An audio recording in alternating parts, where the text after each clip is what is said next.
si vous suivez cette chaîne, c'est probablement que le bien-être de votre chien est un élément prioritaire pour vous. Parce que vous cherchez probablement à avoir un chien qui est heureux et aussi à construire une belle relation avec lui. Donc dans cette vidéo, on va voir 3 erreurs qu'il faut absolument éviter de faire avec son chien lorsqu'on est en balade. Vous verrez que ces erreurs, on les a probablement tous faites d'une certaine manière. Et pourtant, ces erreurs, elles peuvent avoir des conséquences vraiment très importantes pour notre chien, même si on veut bien faire. D'ailleurs, j'étais assez surpris parce que j'ai fait un petit quiz qui vous aide à savoir quel chien est plus adapté pour vous. Et ce quiz, j'en ai à peine parlé, il a cartonné.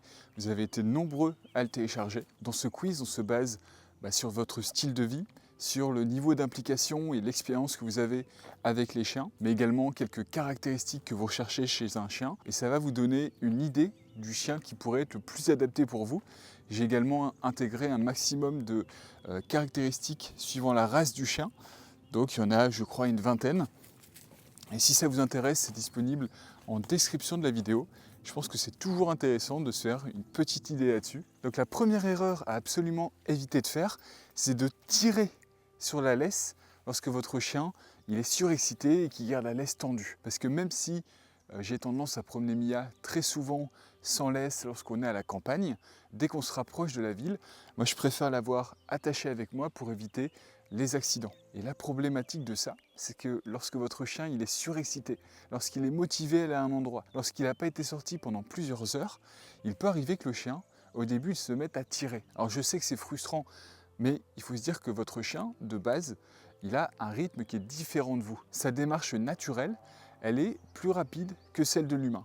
Donc lorsque votre chien, il marche à côté de vous, en fait, il fait un effort pour se mettre à votre niveau. Et souvent, ce qui se passe, c'est que lorsque la laisse est tendue et que notre chien est surexcité, je vois des gens qui vont tirer sur la laisse comme forme de punition en se disant que si on fait ça, le chien, il va comprendre qu'il ne faut pas tirer, qu'il ne faut pas avoir la laisse tendue. Et en fait, lorsqu'on fait ça, on ajoute un stimuli indésirable à un comportement qui n'est pas désiré pour éviter qu'il se reproduise dans le futur. Donc dans la théorie, ça peut fonctionner, mais moi je suis totalement contre. Et pourquoi ? Parce que la quantité d'effets négatifs à ça, elle est totalement disproportionnée par rapport aux avantages que ça peut apporter. Ce qui va se passer, c'est que votre chien déjà, il aura un stress accru parce qu'il aura peur que vous retiriez à nouveau sur la laisse. Ça peut lui apporter de l'anxiété, de la peur, et ça a été prouvé parce que son niveau de cortisol, il va augmenter. Le cortisol, c'est l'hormone du stress, donc il a été prouvé que votre chien, en ayant ce type de punition, il va être plus stressé, il va être moins bien dans sa peau. Et rien que ça suffit comme argument, je n'aurais pas besoin d'en rajouter. Et pourtant, il y en a beaucoup plus. Votre chien, vous pouvez déjà le blesser. Lorsque vous faites un coup sec sur lui, évidemment qu'il peut se faire mal. En plus de ça, vous allez peut-être créer des comportements réactifs chez votre chien. Et peut-être surtout, ou en plus, vous allez probablement casser la relation que vous avez avec lui, cette relation de confiance, cette relation qu'on se bat pour essayer d'instaurer avec nos chiens, pour qu'ils nous fassent confiance, pour qu'il y ait un lien avec eux. Et dans un souci de frustration, dans un moment d'énervement, vous pouvez littéralement casser ce lien, ou en tout cas le diminuer. Pour moi, ce que je vous propose, c'est qu'au lieu d'avoir ce type de comportement, de renforcer les bons comportements plutôt que de punir les mauvais.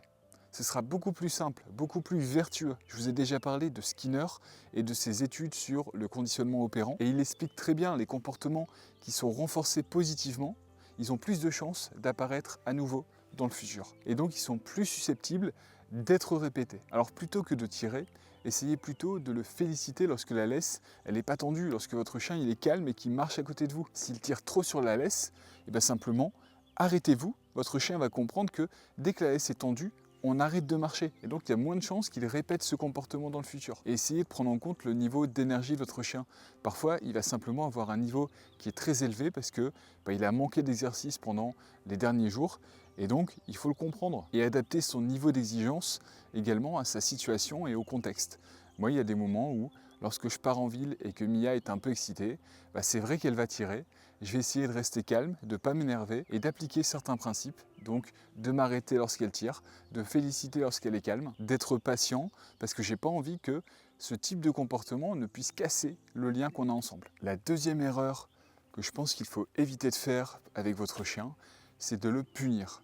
Votre chien, évidemment, il va faire des bêtises. Ce qui peut arriver, par exemple, c'est que vous détachez votre chien il y a un animal sauvage qui passe et il court après lui.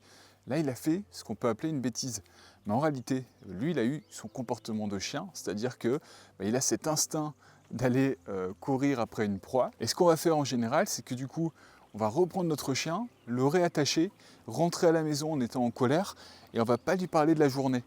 Ça, je pense que c'est une vraie erreur, où le chien, il va faire pipi dans la maison, donc on va le punir en le mettant au panier. Et je pense qu'en faisant ça, déjà, on ne règle pas le problème, et en plus de ça, on en crée des nouveaux. Parce que votre chien, à moins de l'avoir pris sur le fait accompli, il ne va pas savoir qu'il est puni parce qu'il a fait pipi dans le salon. Par contre, si vous l'envoyez au panier, il va comprendre que le panier est un lieu de punition, donc c'est un lieu où il ne faut pas aller, et donc vous aurez un chien qui naturellement ne voudra plus aller à son panier. Et en plus de la punition, souvent, il va y avoir une forme de violence verbale, on va être en colère, et le chien, il va le voir autant dans notre ton de voix, dans notre comportement, mais également dans nos signes gestuels. Le chien, il est capable de lire bien mieux que nous le moindre micro-mouvement de notre corps et de l'interpréter. Donc il va se rendre compte que vous êtes en colère, mais il ne va pas forcément comprendre pourquoi. Et moi, mon approche, elle est plutôt d'essayer de me mettre à la place de Mia, et je me demande, est-ce qu'elle sait pourquoi je la punis?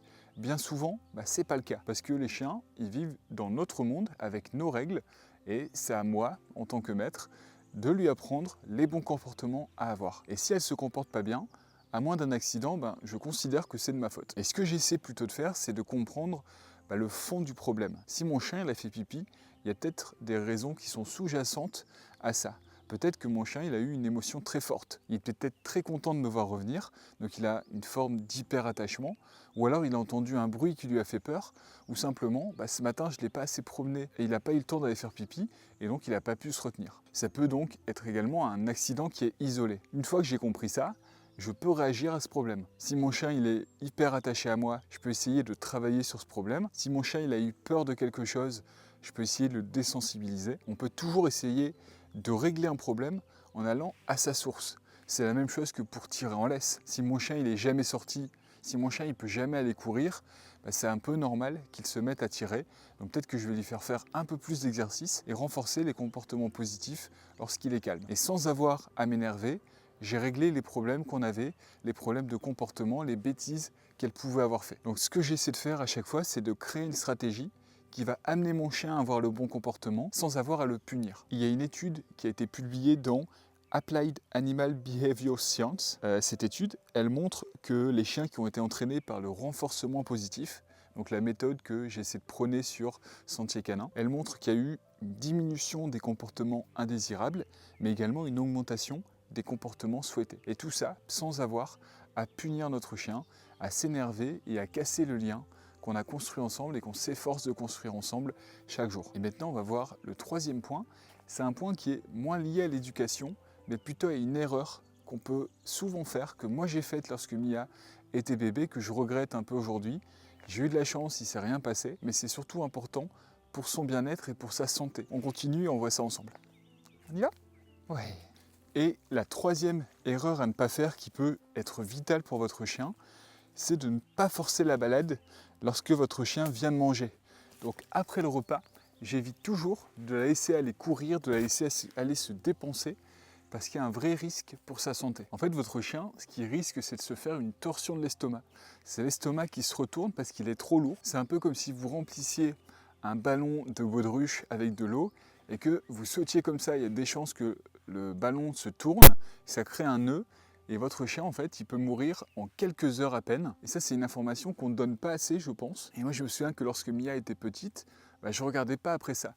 Et pire que ça, parfois on jouait ensemble, on faisait la bagarre, elle venait de manger, et en fait, elle aurait pu se faire un retournement d'estomac. Donc vraiment, faites attention à ça avant d'aller vous balader. Moi, ce que je fais, du coup, c'est que j'évite de faire des promenades après les repas. Lorsqu'elle a soif, vous l'avez déjà vu, j'ai une petite gamelle que je lui donne, mais sur plusieurs fois dans la promenade. Je ne vais pas lui donner 1,5 litre d'eau parce qu'il fait chaud, on est en plein été, et donc je préfère qu'elle boit sur 3 ou 4 fois dans la promenade, plutôt qu'une seule fois, beaucoup. Ce que vous pouvez faire, c'est attendre 1 heure après que votre chien ait mangé, et ça va baisser de 50% le risque de torsion d'estomac. Un conseil que je ne vous donne pas, moi c'est ma manière de faire, mais je pense qu'il faudra voir avec votre vétérinaire.